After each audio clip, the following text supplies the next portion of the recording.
ଯାହା କହିବୁ ଖୋଲିକି କହ। ଆଜ୍ଞା ବାପା।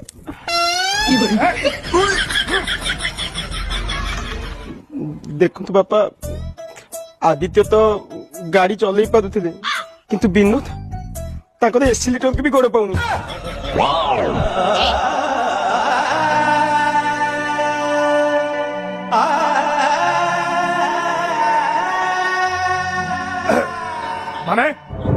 ମାନେଟା ହେଲା କାଲି ରାତିରେ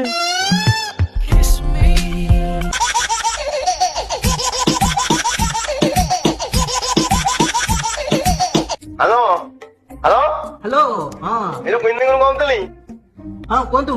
ହଁ ଯୋଉ ରିପୋର୍ଟ ଚେକ୍ କରିଦେଲ ଜନା ଥଣ୍ଡା ଏଡ୍ସ ଏଡ୍ସ